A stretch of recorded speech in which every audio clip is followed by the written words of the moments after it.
My name is Victor Lazarro, and I'm working as a R&D manager in a small company called Chemplate Materials. This company is located in Barcelona, Spain. And besides other business activity, we have a department that develop new technologies and manufacture equipment for the PCB industry. And in particular, the technologies and machines that we develop and manufacture are for the layer-to-layer registration and lamination. We have a few technologies that we have been developed from the past almost 25 years already. Probably some of you knows the induction bonding heating for layer-to-layer registration. But in between others developments, I'm here today to present a new technology and machine that we developed for lamination, okay? Which is the name of the technology that we put is Express technology, okay? So let's go into a little detail. What is the Express technology?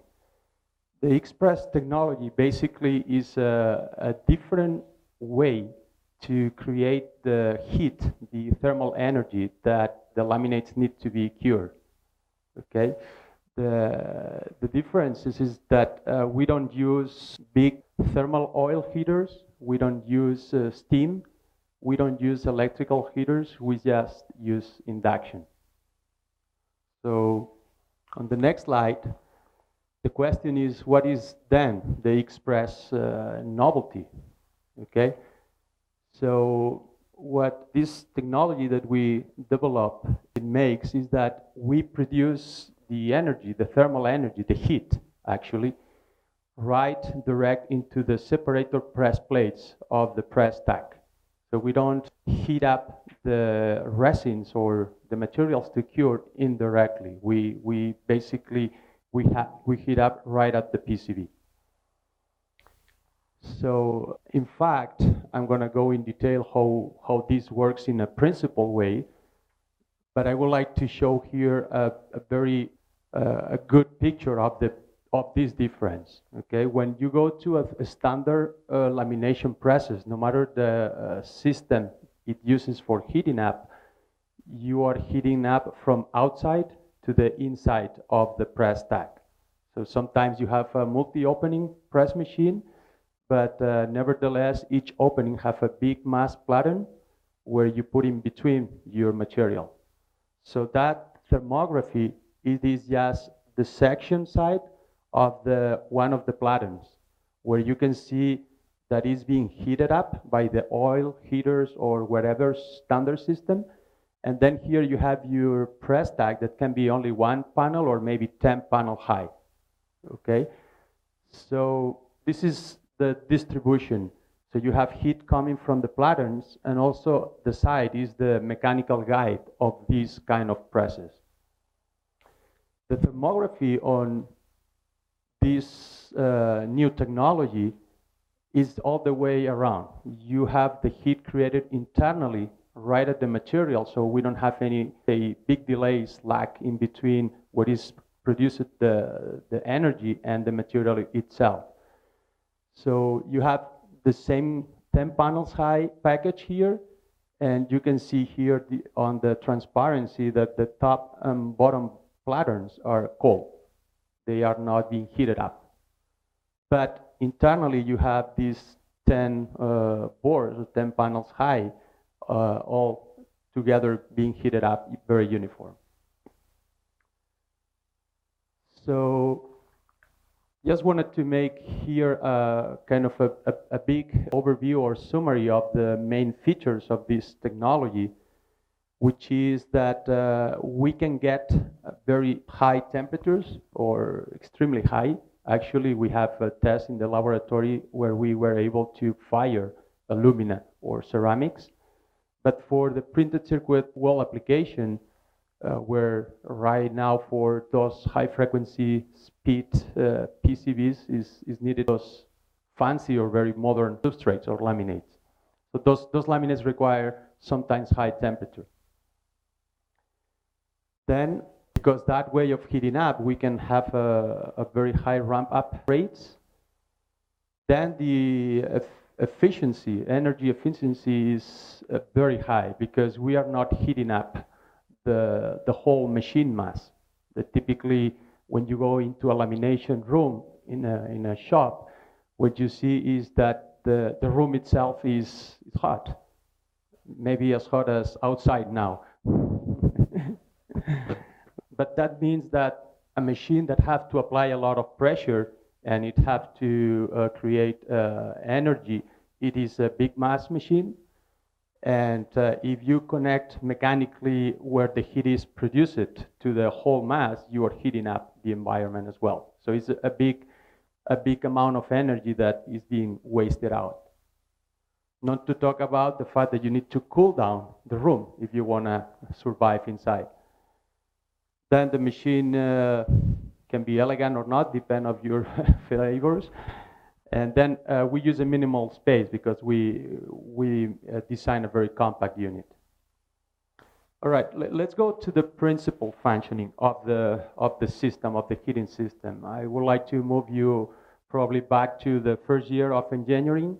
So this is a kind of a basic on physics. But what we use is there is a big coil inside the machine where when you connect that coil to an AC current, if you supply an AC current here, what happens is by the electromagnetism laws, or Savart law, it creates a magnetic field around. This is something that everybody probably recall now. For those that maybe don't know much about, the magnetic field is this thing we cannot see, but you can feel when you face to face two magnets. So that force is the magnetic field. So that magnetic field or that phenomenon is reverse, meaning that the same way you apply an AC current into a coil and it creates these blue lines which are the magnetic field, if you align properly inside that magnetic field another coil, it creates the current, okay? Then if we go also into this basic sketch or explaining the principle, going back here, this is the secondary coil that I was talking about on this reverse effect. And if we go to this secondary coil again on this next slide, instead of having a proper winding or a coil inside, if we put the separator plates, which is those yellow planes here, actually, because they are electrical conductors, they are working as one single turn in short circuit inside that magnetic field. Okay, I don't know if this is too clear, but if anyone have any more questions later on, we can go there. So nevertheless, what you can imagine now is if this is just your press stack package, okay, where in between the yellow planes you have your single panel or PCB. Now, just on a principal functioning application, how this all together can be suited into a machine or a device that works friendly instead of this kind of scientific information. So you have inside your press stack exactly the same that you have in your standard machines. But now, because we produce the energy right at the press plates, like if they were a single platen opening, okay, we now are able to put inside temperature sensor. Okay, so if we put inside a temperature sensor, and this temperature sensor is right inside the material itself in the resin, we actually can have the information, the real-time temperature of the laminate, not the plates, not the platen, just the laminate.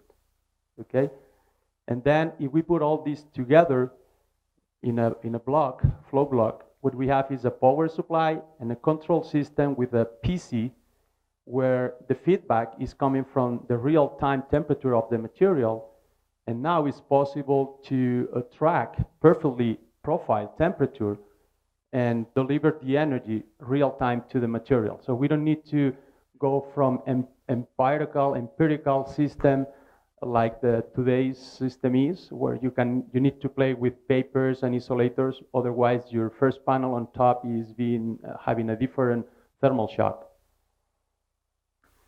So I'm going to go quick because I just have 10 minutes more to go. But here is more or less a sketch, a cross-section of the simplicity of the system. So where you have a cold plating, multiple, let's say opening, but in reality it's just the same press tag, where you have a multiple panels. The green color is the panel, and then that little thing in between is the press plate, and then you have a dummy panel in the middle with the thermocouple inside embedded. We create the heat internally. So let's go quick to the next slide, where you can see the traditional, what you guys are all familiar with, where you have a multi-opening. This is just 2 opening, but normally it's 4, 8, or whatever is the number. Basically, you cannot put more than, let's say, 3 to 5 panels high if you are doing high-end panels. If you do low-end panels, maybe you put up to 10.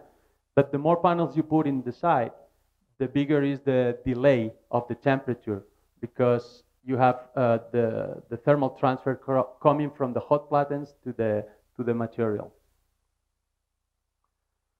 So now, if we recover the slides of the thermographies, then you can see now or understand better the difference.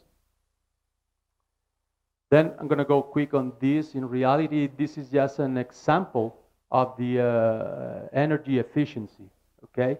There is a lot of things that it takes in consideration here that I removed from the example because I just want to simplify. But what I did here basically is just I wanted to heat up the same masses, okay, with just one panel. And with the traditional press, we got 1.6 megajoules for heating up the hot platens and the panels. And for the X-Press technology, we have much less, because the mass that we need to heat up is way less, basically as that. Okay, here are a quick view of the pros and cons of the technology. Basically, small masses to heat up that considers low inertia, so high temperatures uniformity. Press tag inside the temperature generation on each panel, so no thermal delay. This is very important. High temperature and thermal increase are possible. Direct or real-time temperature control, all panels are homogeneously heated up at the same time. Higher lamination repeatability. This is a very important thing to improve process issues and higher process stability. So the repeatability is high on lamination point of view. A compact design, high energy efficiency, we talked about already, and a low operation production cost due to energy savings, and is a green system. So no oils, no this kind of maintenance. So if anyone have any doubt, a press tag construction is exactly the same as today's one. So we use a standard stainless steel separator plate, so nothing special in the system. So you can continue using what you have already on the shop. And here is a view of the dummy panel with the 4 thermocouples. This panel is exactly the same material as the other panel that you're laminating. And then everything is programmed very simple into software, so you don't need to make the trials or the forerunners to check how is the temperature in the panel, if is the lamination good or not. So you basically follows your supplier material requirements data sheet, and you program exactly the steps of temperature they want for the laminate. And this technology is allowed to very, very accurate track the energy that you need to deliver each given second. So here is a little bit of a layout, Okay, this is kind of a standard but compact. This can be automated or not. This is the compact press, a little electrical cabinet, and a computer.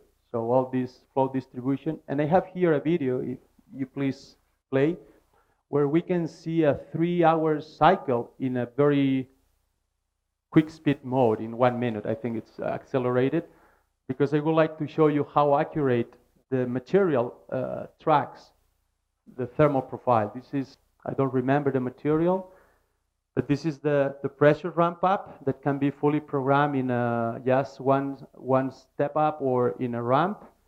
The yellow line is actually the temperature that you want in the laminate. The whole stack inside the machine is getting this yellow temperature.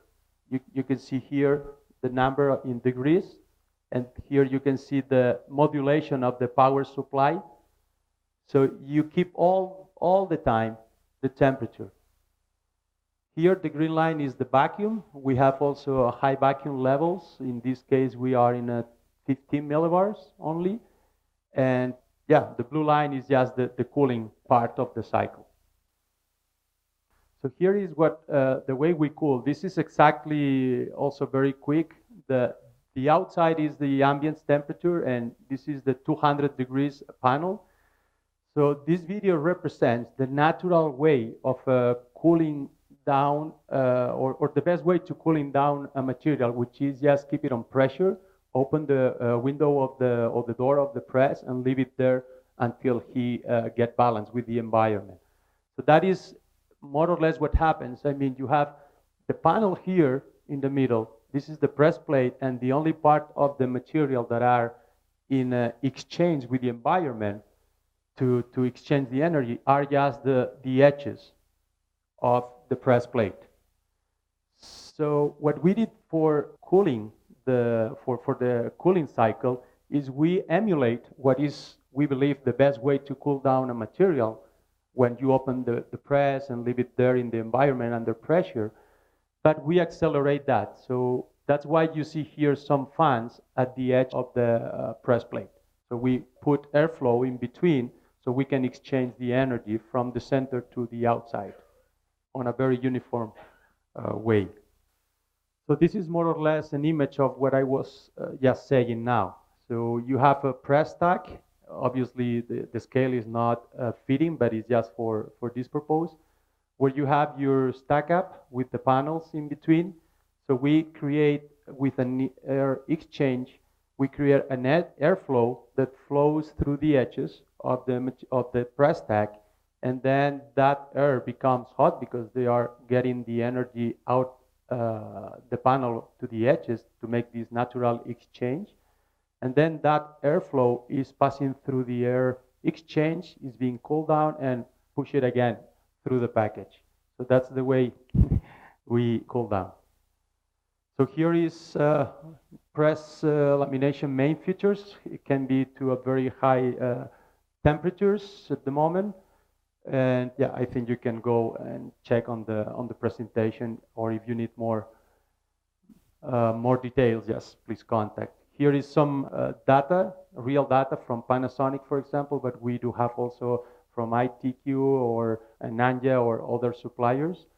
The lamination is very good. You can see here the TG is very, very tight. Also planarity. This means the thermal distribution is very even.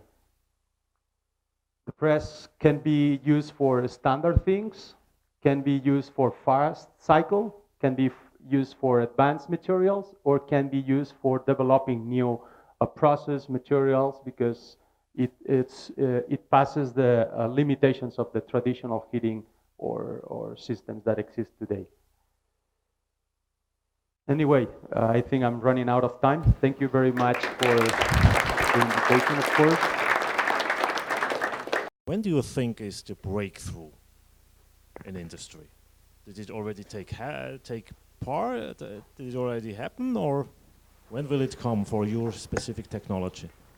Well, the technology that I just present in reality is working for already 7 years in a local customer. We keep it on secret, obviously, for the big potentials of this technology.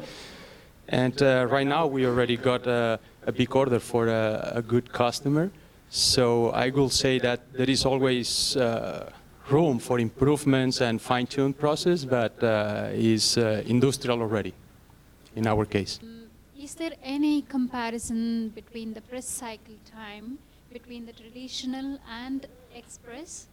Yes, we have data on that, and it can be shorter. And I say it can be because there is a time needed for the process engineers to really understand and trust in the technology. But on the theoretical point of view, where we have the data, is that the resins let's say that there are parts in the temperature where the resins are not being affected by a high speed rate in temperature rise. So for example, from ambient room to 80 degrees Celsius, eventually you could go in just 1 second because the resin will not change any properties.